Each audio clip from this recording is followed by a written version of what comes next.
chego a pensar o seguinte, que geralmente aqueles políticos que querem ganhar as eleições comprando votos, lhe faltam propostas, ideias, não é? Soluções de problemas. Ele não quer solucionar o problema do pobre, do necessitado, da pessoa que precisa de ir lá na fila do SUS, que precisa de um emprego, não é? Para sua família, ou algum benefício do Estado que ele precisa. O político não está preocupado em trabalhar para resolver o problema da pessoa necessitada, do mais carente. Ele está querendo uma forma dele se beneficiar, dele ter um cargo público, dele ter o poder, dele ter acesso a muitas coisas. E porque ele não tem ideia, por isso ele pensa, não, eu vou comprar o voto porque eu não tenho nenhum compromisso com ninguém. E a gente precisa, como disse anteriormente, exigir do político que ele faça algo que mude a nossa vida, que afete o nosso dia a dia num sentido positivo, não é verdade? Muito bem. Agora eu vou, como nós temos aqui o nosso irmão que é formado em Direito, né, conhece muita coisa aí, eu quero, nessa área do Direito, né, até porque é a área que ele manja, é a área dele, né, digamos que ele assim. Milita, que ele vamos milita. dizer assim. A pergunta que eu faço é a seguinte, é crime a compra de voto? Sem dúvida, né? Nós temos o nosso Código Eleitoral, nossa legislação eleitoral, que veda isso, né, esse tipo de prática. E assim, para um cristão, não é? Não só aquele que está comprando... Exatamente onde eu quero chegar. Mas para aquele que está vendendo, ele também está cometendo um ilícito, né? Tanto em relação à lei humana, à legislação eleitoral nossa, quanto em relação aos princípios divinos, porque se está em desacordo com a legislação humana, estará em desacordo também com a legislação divina, com os princípios divinos, digamos assim. Muito bem.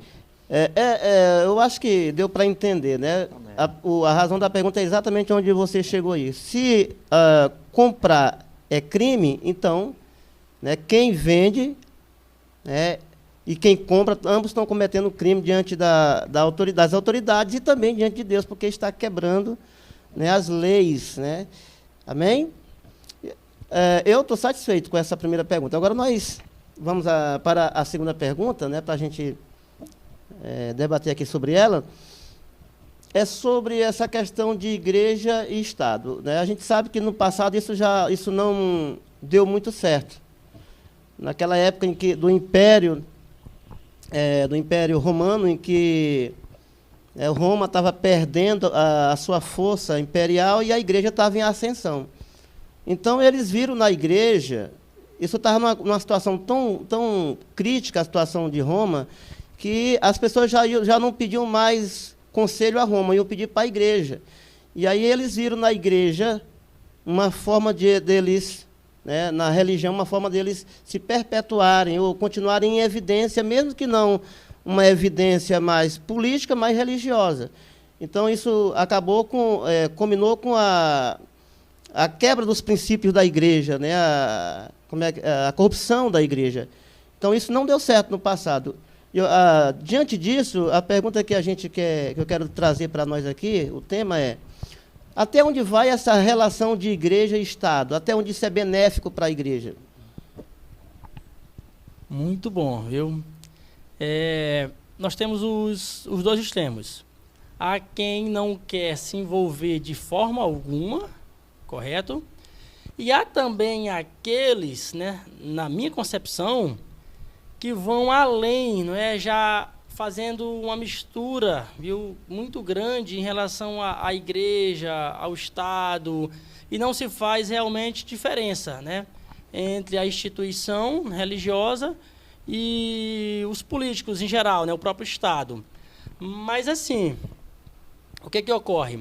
Eu penso que a instituição, ela tem que ser separada do Estado, né? O que nós chamamos de apartidária. Isso, ela tem que ser separada da política, assim, a instituição. Por mais que vocês, né, nós tenhamos as nossas preferências políticas, as políticas públicas que mais nos afeiçoam, né? mas a instituição ela não pode levantar uma bandeira, né? Levantar uma bandeira de um político específico, de um partido específico, porque eu entendo que é algo sagrado, entendeu? É algo tão sério, porque assim, pastor José Fonseca e pastor Denis, nossos espectadores, a partir do momento que a igreja ela levanta a bandeira de um partido, de um determinado político, nós sabemos que às vezes as coisas não correm como nós gostaríamos. Então assim, há um grande risco também de surgirem corrupções, né, problemas, e isso de certa forma respingar na igreja, né? Passa assim a ter um certo descrédito, uma certa desmoralização. E digo mais, que o papel da igreja é evangelizar, né? É ganhar almas, consiste em vencer ali o reino de Satanás, trazendo as pessoas para Cristo. Então, a partir do momento que a instituição fica ali com um partido, como fica aquelas pessoas que são do mundo, que não servem a Deus, ou até aqueles que servem, que às vezes são adeptos de outro partido, de outra classe política. Então, assim, eu entendo que a igreja com responsabilidade, com sobriedade, precisa aconselhar os seus fiéis a tomarem boas escolhas, boas decisões na questão das eleições, na questão da política, mas sem levantar este partidarismo, porque aí, para mim, já não é o papel da instituição. Eu também concordo com essa ideia, porque o papel da igreja é bem definido no que tange a sua missão no mundo, não é? Então, uma vez que a igreja ela tem uma missão única, específica, de promover o reino de Deus no mundo, ela precisa fazer jus a isto. E, naturalmente, como o nosso irmão já falou, orientar os seus fiéis, orientar cada pessoa a ser uma pessoa crítica, que saiba fazer escolhas positivas, não é verdade? Que possam impactar de forma positiva as suas vidas e a vida de todos os seres humanos, não é? Da sociedade em que nós vivemos. O senhor mencionou aí, eu só ia falar que, historicamente, não deu muito certo, né? Quando a igreja e o Estado estavam ali, digamos, juntos, né? Se uniram, né? Não deu muito certo. Começou a haver certas perseguições, começou a entrar em decadência, né? A instituição, né? A noiva de Cristo, ela começou a ficar em decadência e perdeu a sua essência. Então, assim, se nós temos historicamente algo, né, deste tipo, se a história nos mostra que nunca deu certo, eu penso que não há o porquê, né, de tentarmos agir de igual forma no presente. Tem uma situação que às vezes que me incomoda, né? Eu não sei, mas pelo jeito que eu vi vocês falando aí, também é o que acontece com vocês. Assim, foi falado pelo nosso irmão Valdemilson, que todos nós temos as nossas preferências. Eu tenho a minha e todo mundo sabe. O problema é quando se traz isso para dentro da igreja, né? Para o púlpito da igreja. Para o púlpito. E aí abre um leque para se falar de outra situação, né? Essa questão de políticos nos púlpitos, como vocês veem essa situação? Políticos nos púlpitos, não é? Com os microfones da igreja, o que vocês veem? Como vocês veem essa situação?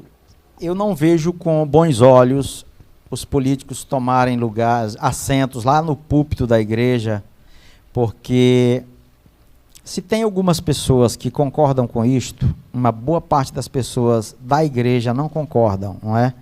Então, eu penso que, e por outras questões mais, na verdade, porque a administração da igreja, nas suas liturgias, nas suas ministrações, são de exclusividade dos consagrados da igreja, naturalmente, não é verdade?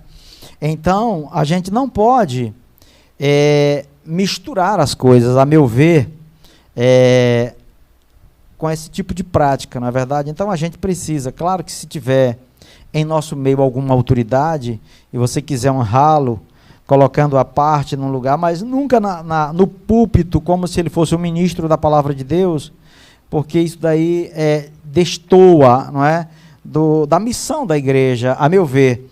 Então, a gente precisa ter cuidado com isso, não é? A Bíblia, a gente vai usar aqui o que o próprio Jesus disse, em referente ao templo, que perguntaram para Jesus se era lícito pagar imposto para César. Concluindo, ele disse: dai a César o que é de César e a Deus o que é de Deus. Então, a gente precisa ter essas coisas bem definidas. Inclusive, serve para a pergunta, não é? Deve a igreja se unir com a política? Eu acho que cada uma tem um papel e cada uma ela ocupa um lugar na sociedade, não é? Então, dai a César o que é de César e a Deus o que é de Deus. Quando a gente olha para a Bíblia, no Antigo Testamento, há quem não dê muito crédito ao Antigo Testamento, né? Mas vamos mencionar assim mesmo. Tem muita coisa boa lá e a Bíblia ela não é um alimento que tem prazo de validade, né? Justo. Amém. Então, assim, se nós olharmos para as Escrituras, você não vê um rei indo lá e oferecer o sacrifício que era determinado para o sacerdote, para o sumo sacerdote. Os levitas tinham o trabalho deles, os sacerdotes tinham o deles, os reis tinham os deles. Não havia essa interferência, essa mistura. E digo mais, a própria Escritura